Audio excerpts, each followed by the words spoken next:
अस्सलाम वालेकुम। साक्षी खबर में आपका इस्तकबाल है। आज 18 रजब है। सुर्खियों से पहले सुनते हैं हदीस शरीफ।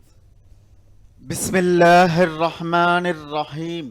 हज़रत अबू हुरैरा रज़ी अल्लाह ताला अन्हु से रिवायत है, रसूलुल्लाह सल्लल्लाहु अलैहि वसल्लम ने फरमाया, जो शख्स बीमार होकर मरता है, शहीद मरता है और ख़बर के फितने से बचा लिया जाता है और सुबह और शाम के वक्त अपनी रोज़ी जन्नत से पाता है। और अब सुर्खियां। शादी के लिए इंतजार मुमकिन मगर तालीम के लिए नहीं। शादी तोहफा स्कीम के तहत 38 करोड़ रुपए जगन ने खातों में किए मुंतकिल। जंगलात अराजियात कब्जा करने पर कार्रवाई की जाएगी। हदें तजावुज करने के खिलाफ केसीआर की वार्निंग। इख्तिदार में आने पर नई सेक्रेटरीट की गुंबदों को मुनहदिम किया जाएगा। बंडी संजय का इश्तियाल अंगेज बयान। श्रीहरिकोटा से SSLV 2 कामयाबी से दागा गया। इसरो के साइंसदानों ने हासिल की एक और कामयाबी।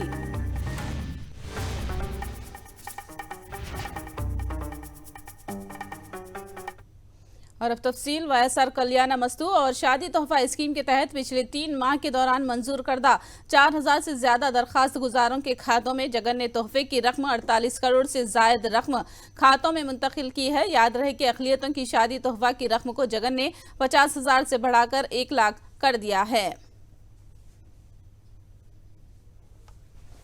ఇనిషియేటివ్లతో ఎస్సీ ఎస్టీ బీసీ మైనారిటీ వర్గాలతో పాటు దివ్యాంగులు భవన నిర్మాణ కార్మికుల కుటుంబాల్లోని ఆడపిల్లలందరూ కూడా దీనివల్ల ఆ కుటుంబాలన్నిటికీ కూడా మంచి జరుగుతుంది. వైఎస్ఆర్ కళ్యాణమస్తు, వైఎస్ఆర్ షాదీ తోఫా అనే ఈ 2 పథకాల ద్వారా.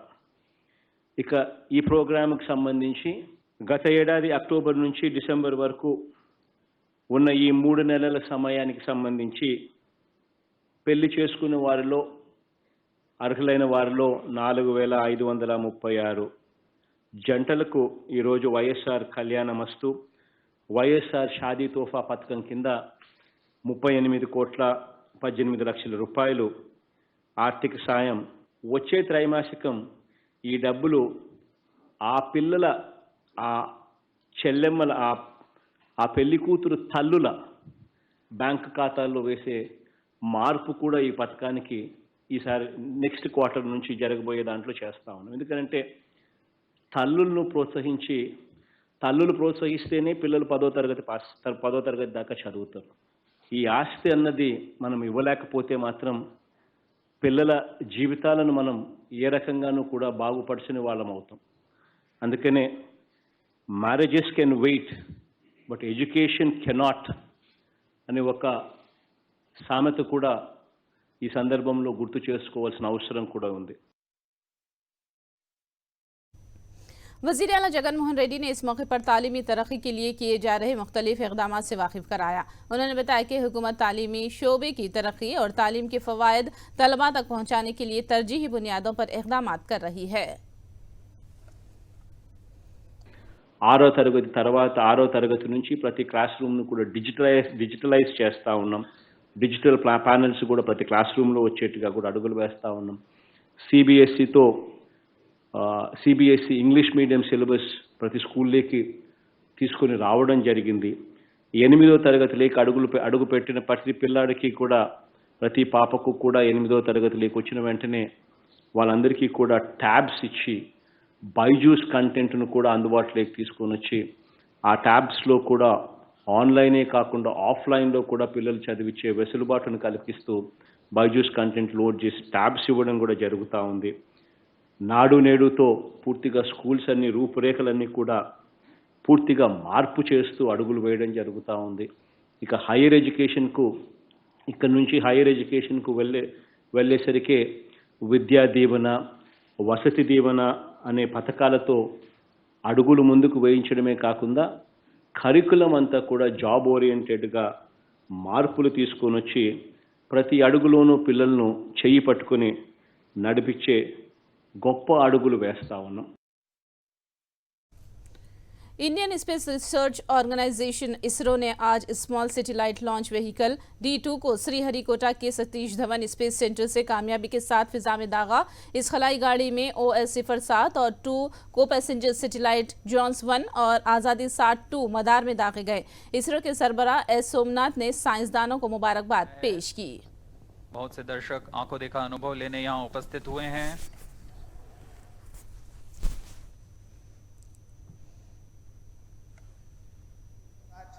Through in space realized by the space kids. So congratulations to all three satellite teams for making the satellites as well as placing in the right orbit, and I wish all the very best to the rest of the operations of the satellite for accomplishing their mission goals.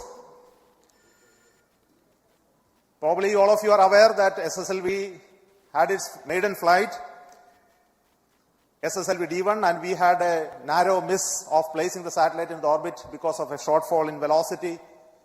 And I'm very happy to report that we have analyzed the problems faced in the SSLV D1, identified the corrective actions, implemented in a very fast pace, qualified all of those new systems, went through large amount of simulations and studies to ensure that the vehicle will become success this time. SSLV D2 rocket कामयाबी पर vice Jagan ने मसरत का इजहार किया है। Rocket को कामयाबी के साथ दागने में रोल अदा करने वाले इसरो के साइंसदानों को उन्होंने मुबारकबाद पेश की। मुस्तकबिल में इसरो को मजीद कामयाबियों के लिए वजीर आला ने नेक तमन्नाओं का इजहार किया।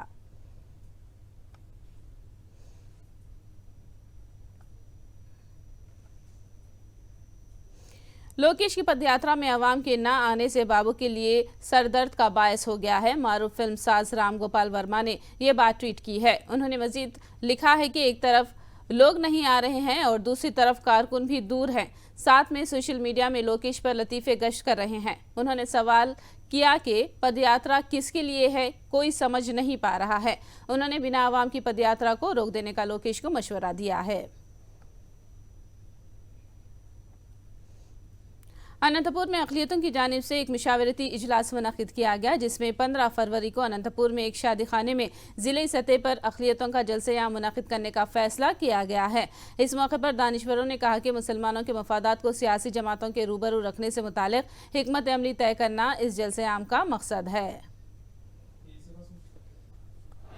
అనంతపురం పట్టణం నందు జీకేఎం ఫంక్షన్ హాల్ నందు ముస్లింల ఆత్మీయ సదస్సుకు ఆహ్వానం కోసం ఈరోజు అన్ని రాజకీయ పార్టీలు ఒక వేదిక పైన అభిప్రాయాలు తెలియజేయడం జరిగింది. ఏదైతే ముస్లింలు ఎదుర్కొంటున్నటువంటి సమస్యలపైన కేంద్రంలో ఉండే బీజేపీ ప్రభుత్వం కేవలం ముస్లింలను టార్గెట్ చేసుకుంటూనే ఈరోజు మైనార్టీ వర్గాలపైన దాడులు చేయడం జరుగుతోంది. అదే రకంగా అనంతపురం పట్టణంలో ఉండేటువంటి మైనార్టీ సమస్యలు కానివ్వండి, రాష్ట్రంలో ఉండే మైనార్టీల గురించి, మైనార్టీ సమస్యల గురించి, మైనార్టీ స్కాలర్షిప్ల గురించి, అదేవిధంగా మైనార్టీలకు రాబో దినాల్లో ఏదైనా ఒక రాజకీయ పార్టీ టికెట్ ఇస్తే ఎమ్మెల్యేగానో ఎంపీగానో అందరూ మైనార్టీలు కలిసి ఏకతాటిపైన రావాలని చెప్పేసి మైనార్టీల ఆత్మీయ సంస్థను నిర్వహించడం జరిగింది.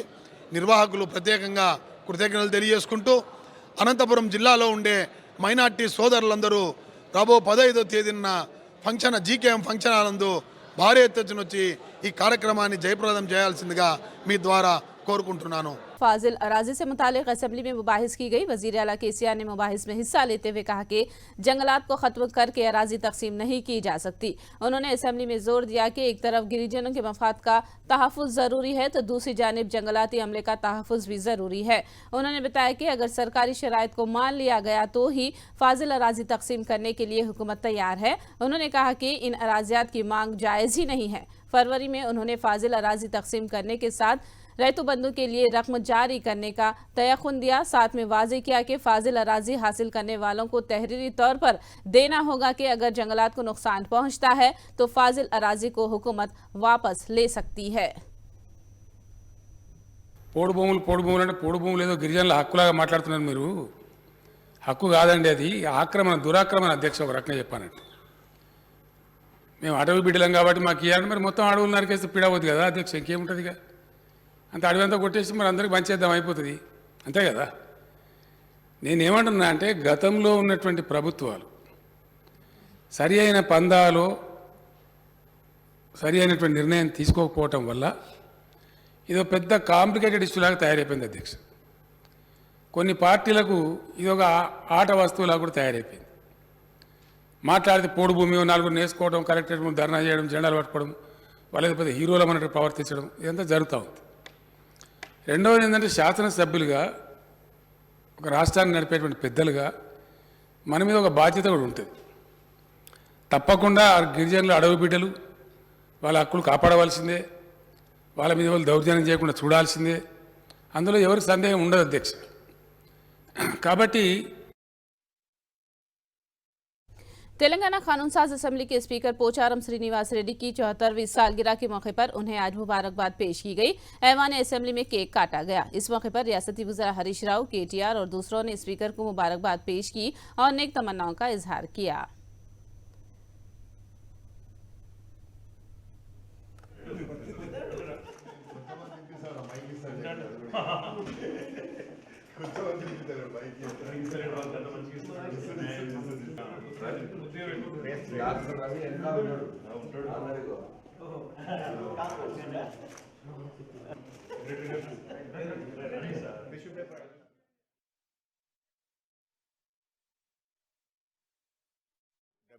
సంవత్సర జన్మదిన శుభాకాంక్షలు.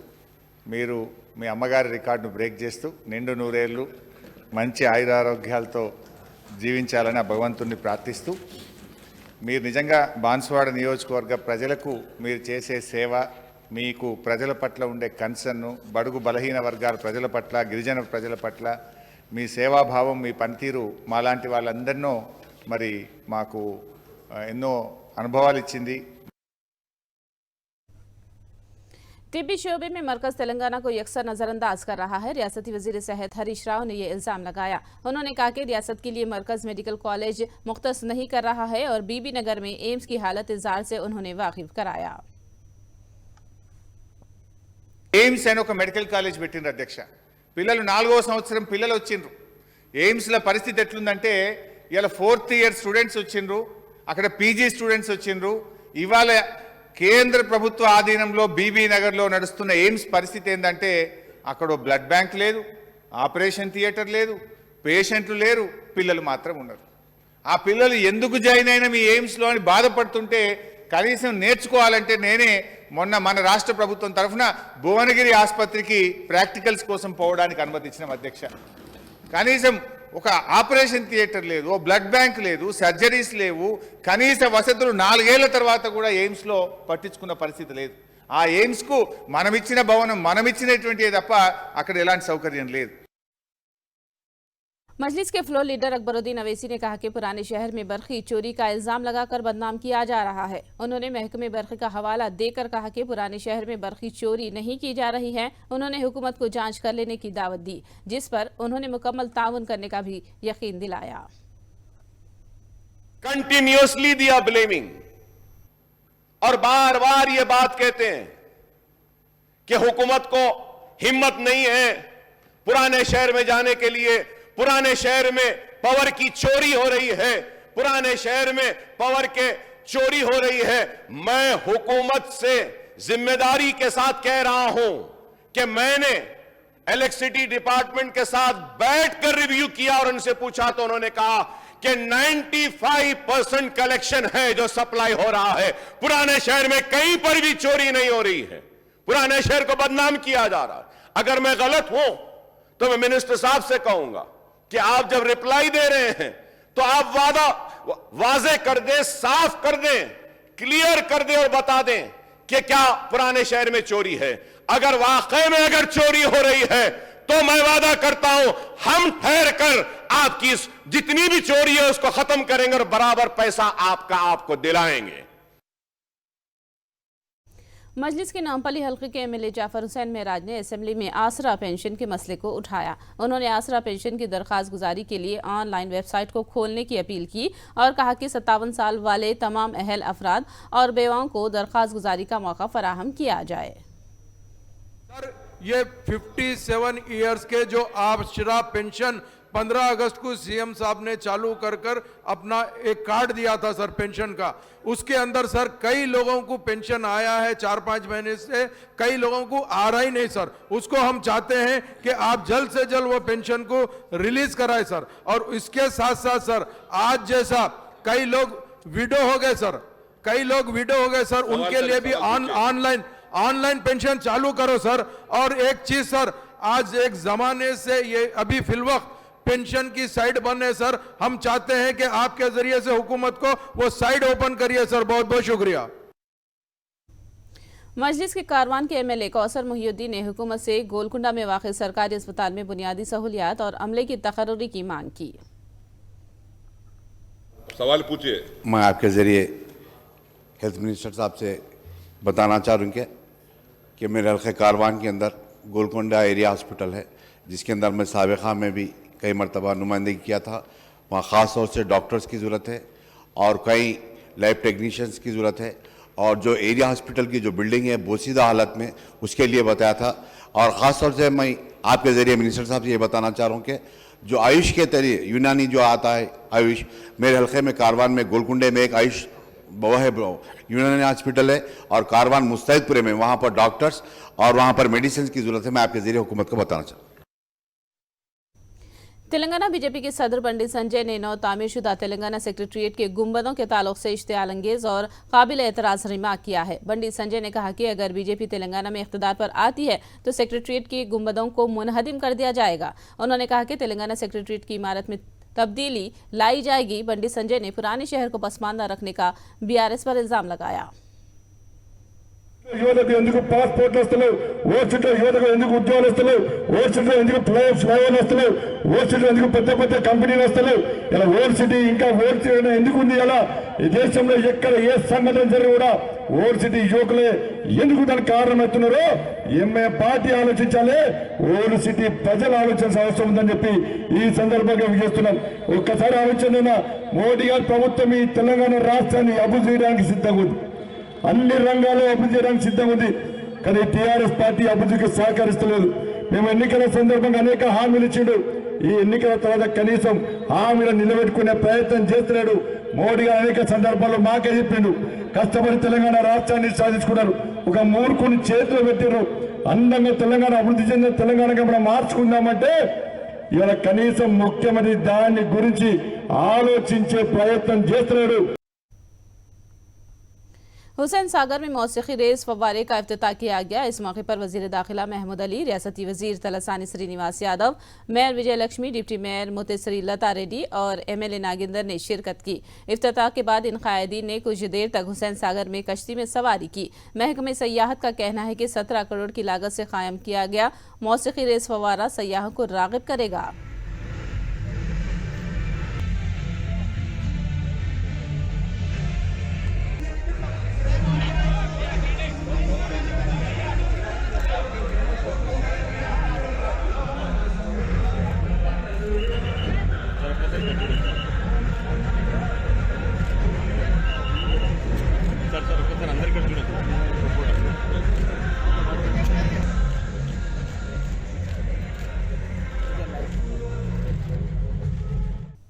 जामियतुल मोमिनात की जानिब से हफ्ता और इतवार को 2 रोज़ा ख़वातीन कॉन्फ्रेंस का इनेकाद किया जा रहा है, जिसमें शरई और समाजी मौज़ूआत पर ख़वातीन आलिमाओं के बयानात होंगे।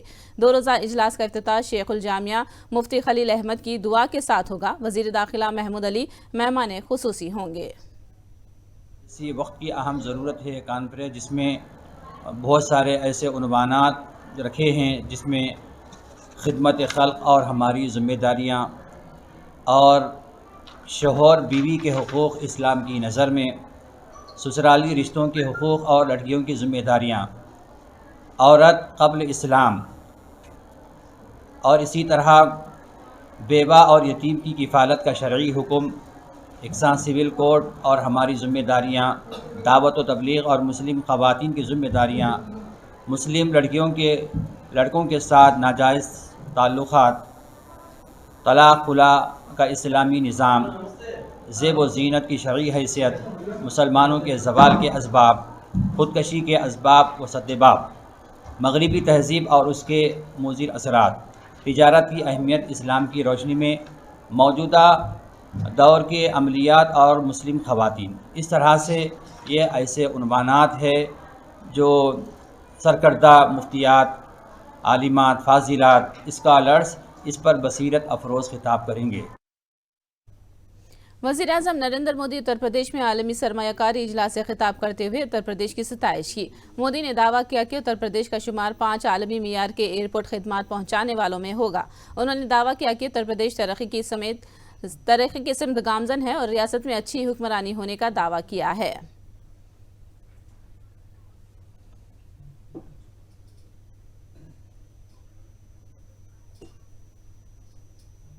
जैसा आपने देखा कि आज जामा मस्जिद ईदगाह लखनऊ में एक खुसूसी दुआ का अहतमाम किया गया। जिस तरीके से टर्की में और सीरिया में इतने बड़े पैमाने पर अर्थक्वेक आया है और उसमें हज़ारों लोग मारे गए हैं और बड़ी तादाद में छोटे छोटे बच्चे भी उसकी जद में आए हैं और बड़ी तादाद में बच्चे भी यतीम हुए हैं, औरतें बेवा हुई हैं। और इस मौके पर दुआ में खुसूसी तौर पर इस बात की अल्लाह से दुआ की गई कि वहाँ जो लोग मुसीबत में अभी भी फंसे हुए हैं उन पर अल्लाह अपना रहम करें। और पूरे मुल्क से, पूरी दुनिया से भी ये अपील की गई है कि ज़्यादा से ज़्यादा तमाम ममालिक वहाँ पे मुसीबत ज़्यादा लोगों की खुल के मदद और इमदाद करें, जिससे कि इस मुसीबत से उन लोगों को इस मुसीबत के लम्हात में उनको। आखिर में सुर्खियां एक बार फिर।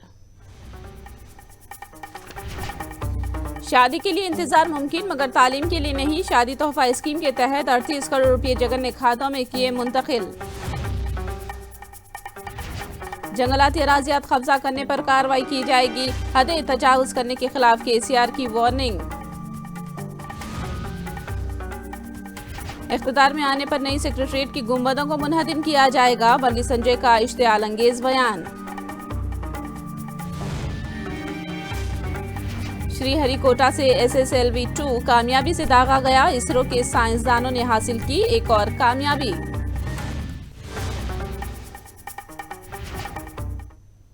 साक्षी खबर में फिलहाल इतना ही। साक्षी टीवी पर खबरों का सिलसिला जारी रहेगा।